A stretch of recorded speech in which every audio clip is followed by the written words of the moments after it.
Welcome to Discover Greater Lansing. Whether you're exploring the rich history of the state capital or indulging in incredible local food, there's always something exciting happening here. Discover living. Discover mobility. Discover downtown. Discover giving back. Greater Lansing offers breathtaking activities and outdoor adventures, ensuring a perfect balance of city life and natural beauty. Discover the warmth. Discover the charm. Discover Greater Lansing. The journey begins now. Hello and welcome back to a new year and a new show for Discover Greater Lansing. Today I am so happy to have with us Cheryl Berry with MSU Culinary Services. Go Green. Go White. Thank you for that. And we're here to talk about something that probably a lot of people don't think about.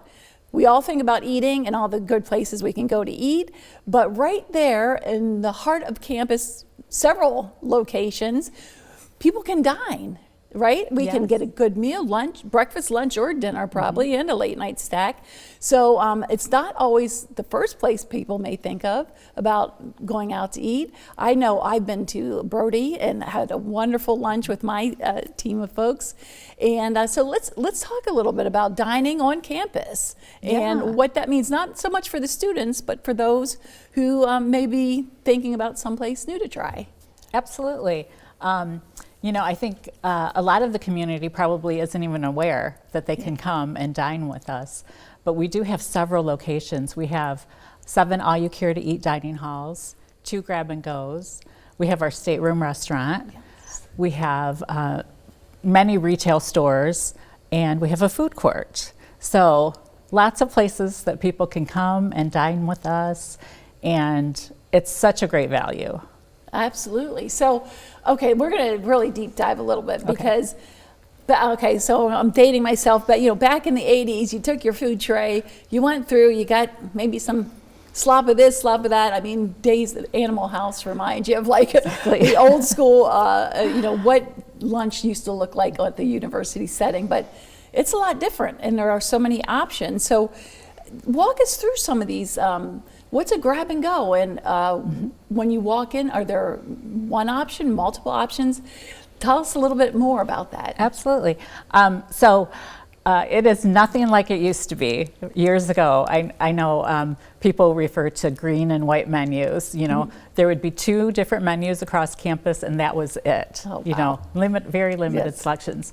Now you walk into our dining halls, and it's like a mini food court.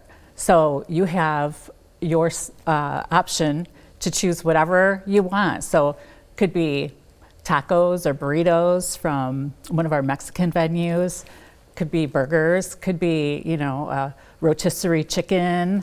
Oh, wow. Could be something international flair. So we have tons and tons of options. And the great thing is that each dining hall is different. So if you go to the All You Care to Eats, one place may have a smoker and you may get ribs. You know, the equipment is all different each place. And it also does depend on our chefs. So our executive chefs oversee each of the different neighborhood locations.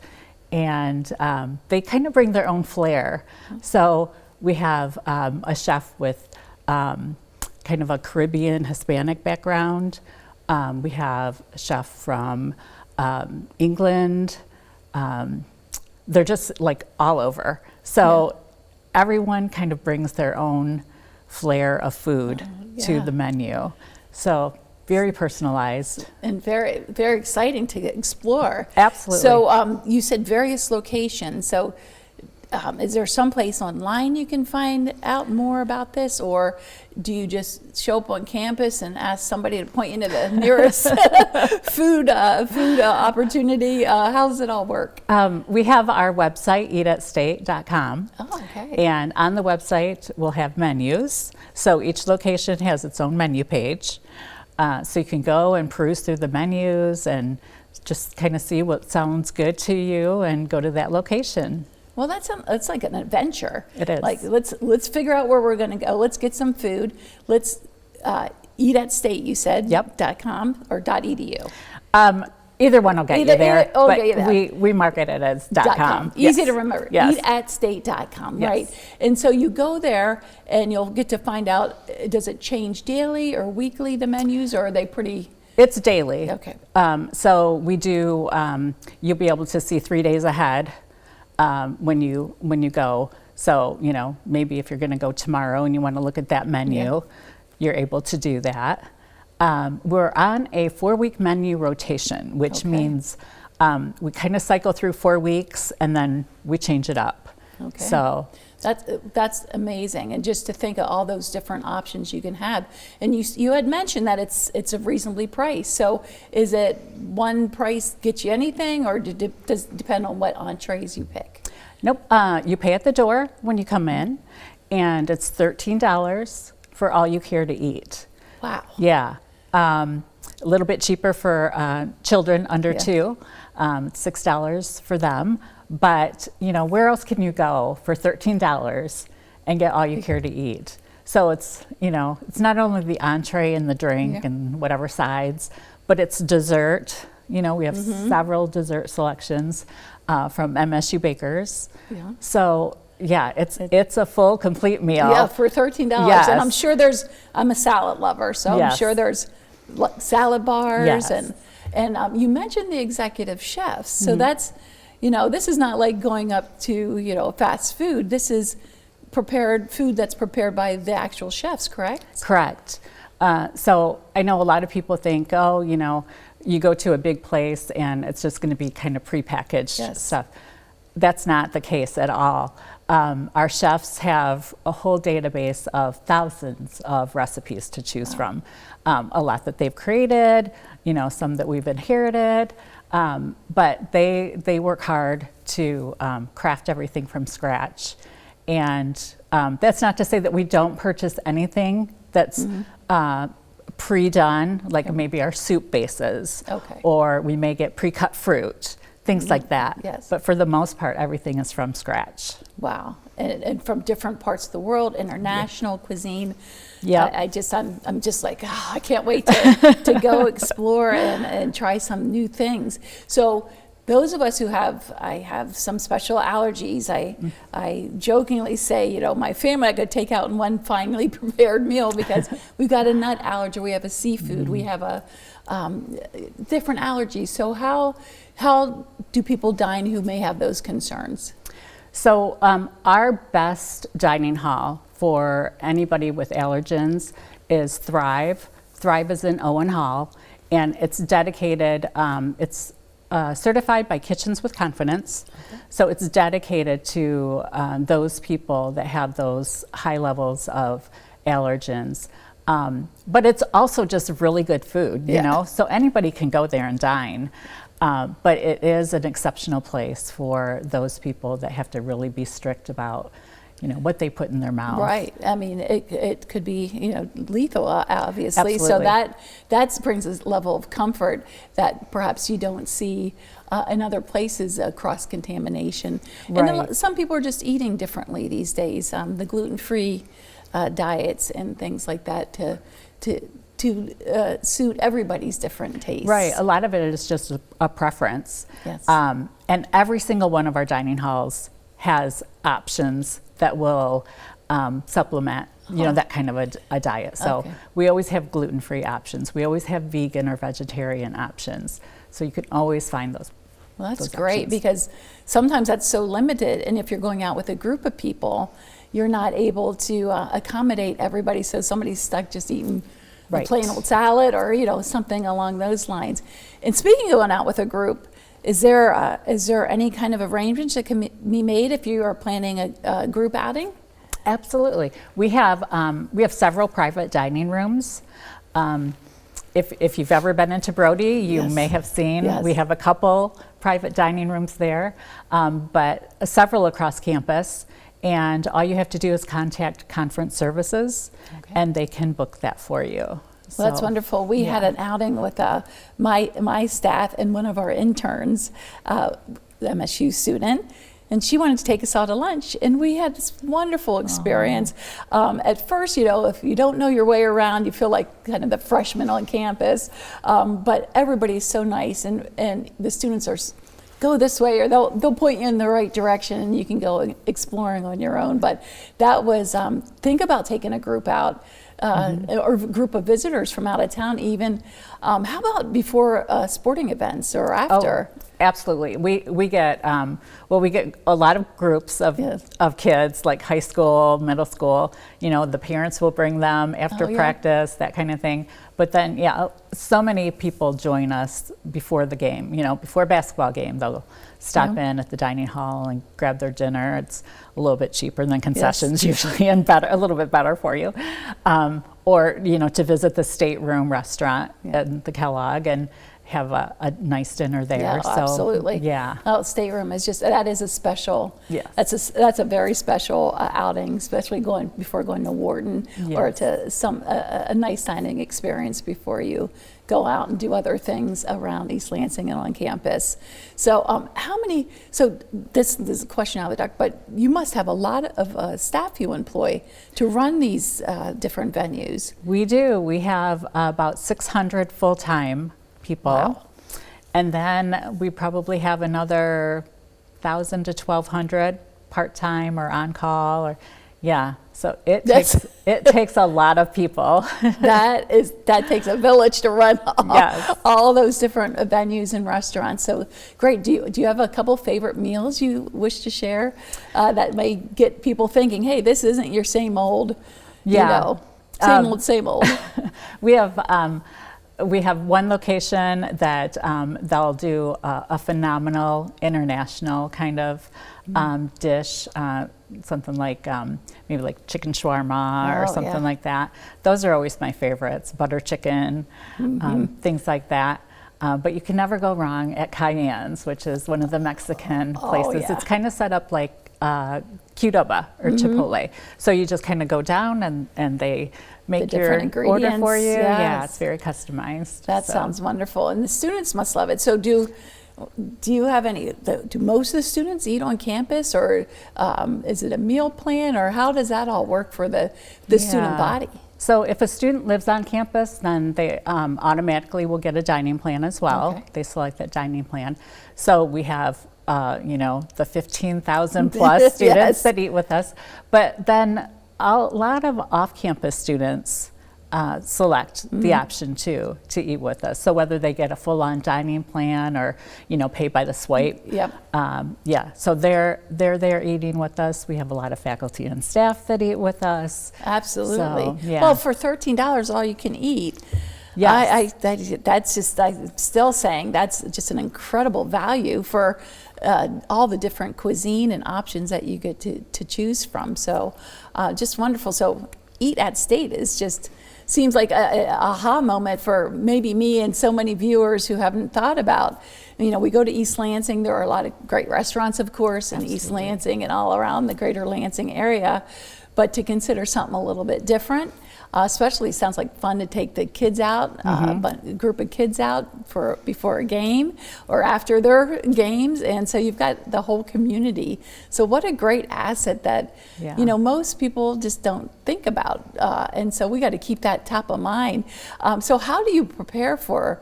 Like, how much food do you know to make? You have the built-in with the meal plans, but so is it? Do you just track and then just? I'm sure you never run out of food. Right. We don't ever run out. We may have to change a menu item. But they do, the chefs do forecasting for the full menu. And then it's not cooked in huge batches. So we do small batch cooking. Okay. So they prepare it by pans ahead of time, and then they can pull out the pan and, cook it as needed. So, That's awesome, just to think of the logistics behind it. It's not just cook up something. It's like you don't know who's coming to your house. Absolutely. So you better have enough food for everyone. So we're talking about dining and so accommodations. And so what hours, like if I was an early riser and wanted to grab breakfast or middle of the day work, what kind of hours of operations do you offer? So most of our all you care to eats open at 9 o'clock. There's a couple that open a little bit earlier than that, but most are open at 9 o'clock. And we used to open at 7, but what we found was that the student patterns were changing after COVID. And so they just prefer like to skip breakfast or to pick up something from one of our grab and go locations. You can get a hot meal and have it on your way to class. And so lunchtimes still are busy, and then dinner time is our busiest with our students, and then we go until either 8 or 9 o'clock at night. In the evening. Yeah. So grab and goes just as in cold prepackaged. No. You can, and can somebody out in the community, can they get a meal card? Or is that pay as you go? It's pay as you go, Okay. yeah. Unfortunately, the dining plans, the meal cards have to be tied to your MSU ID. And we haven't really found a way out of that. Well, so. I just see all our viewers, let's go, let's all eat. Hey, family, we're going to just go and we're going to eat at MSU. So just wonderful information today. Thank you, Cheryl, so much for coming and sharing something, again, that we don't know. There's so many gems in our community that are uncovered, or you just happen to talk to someone and you find out, hey, did you hear about Eat at State? And let's go check it out. So here's just a whole world of opportunities for dining. And I appreciate you sharing that with us today. And I hope you come back and bring some food with you next time. Oh, sure. I appreciate you having me here. And thank you, and go State. Yes, go Green. At CATA, writer feedback and public feedback is really important. Can you talk a little bit about ways in which the public and writers can provide feedback to CATA? Yes, one of the cool ways that we get feedback is listening bus sessions. So every month, CATA employees board buses and engage with writers to get feedback on their commute. It allows writers to be able to speak to people face to face. If people are not able to join a listening bus session, they can always go online and give feedback, as well as see a list of upcoming sessions at cata.org/listeningbus. They can also call in to a CATA representative at 517-394-1000. And can you tell us who participates in Listening Bus?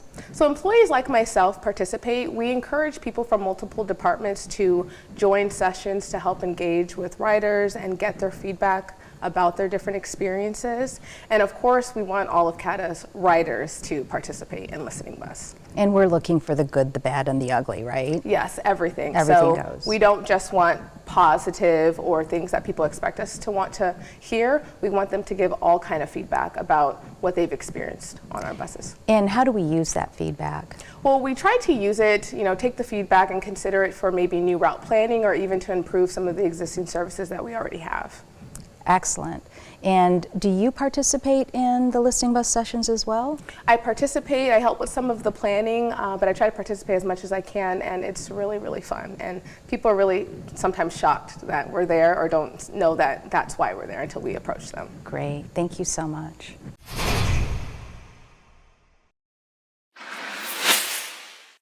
Hi, I'm Julie Thomasma, CEO of Child and Family Charities, and today I am so glad to have with me Executive Director Rachel Swedberg from CASA for Kids.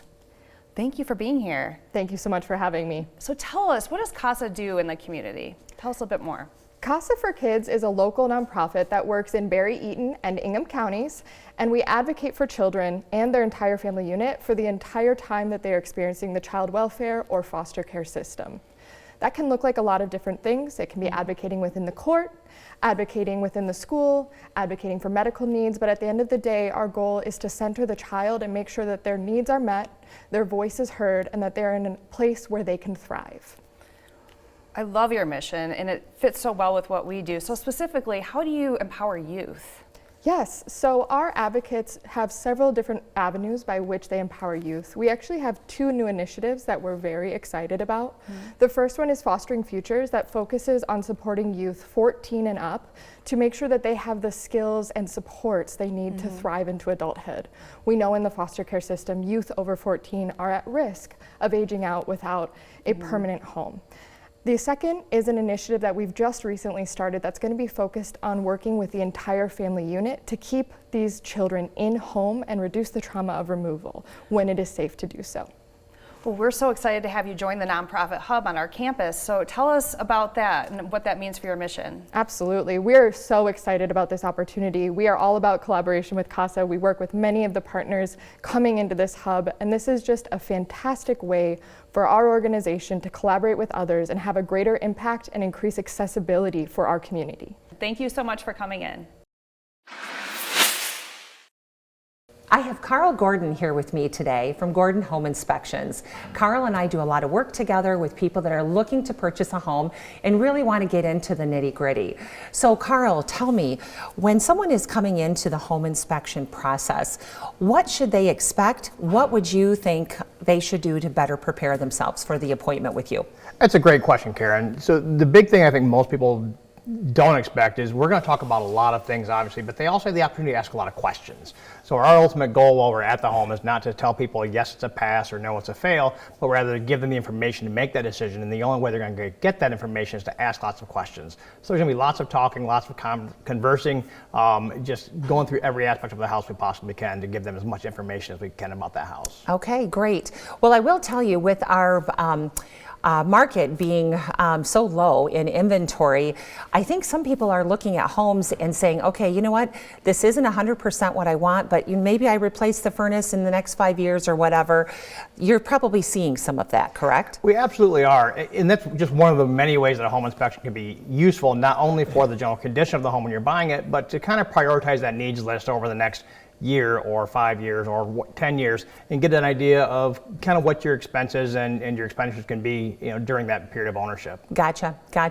So really, you're going to help a consumer put their home on almost like a schedule as to what should be done and when, and then the maintenance portion as well. Would you agree? Absolutely. There's no crystal ball, so we can't, of course, predict exactly, but we can get within general time frames, life expectancies of certain appliances, furnaces and water heaters, that sort of thing, roofing systems, and just kind of let people exactly know what kind of they can expect for a schedule coming down the road. Sounds good. Well, thank you for joining me today. I really appreciate it. I hope the people of our audience reach out to you. As do I. Thanks so much.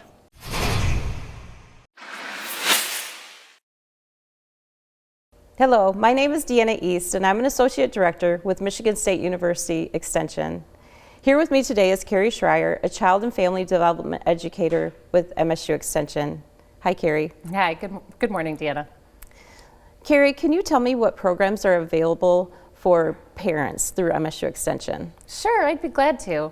Our Child and Family Development team provides programs for parents both face-to-face and online throughout the state of Michigan.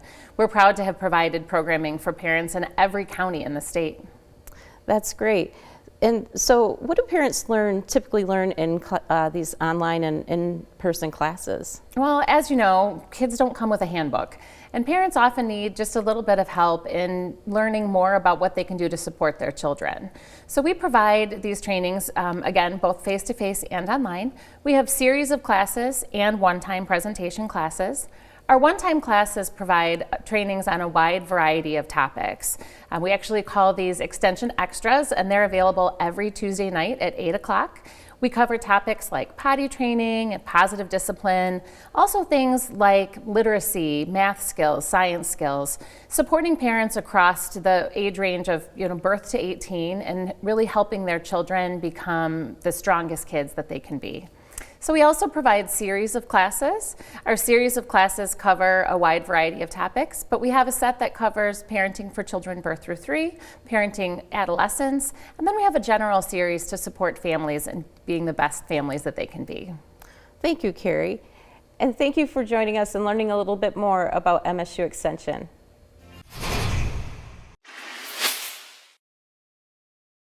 Hi.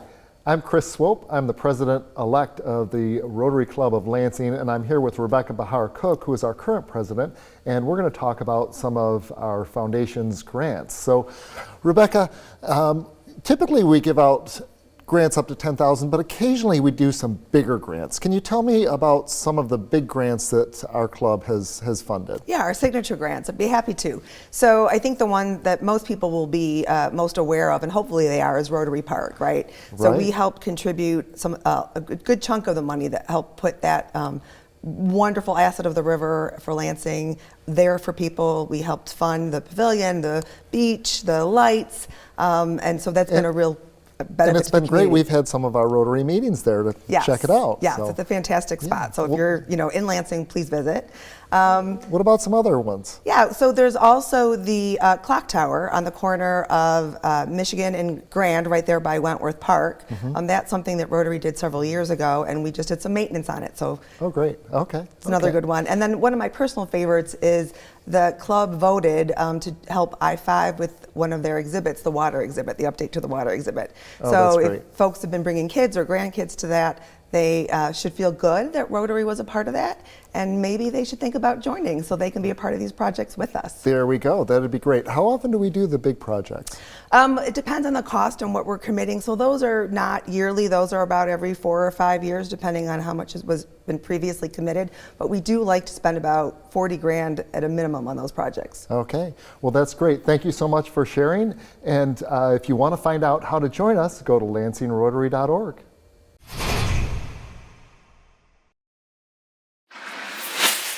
University of Michigan Health Sparrow has been part of the Mid-Michigan community for nearly 130 years and continues to invest in the community at an unparalleled level.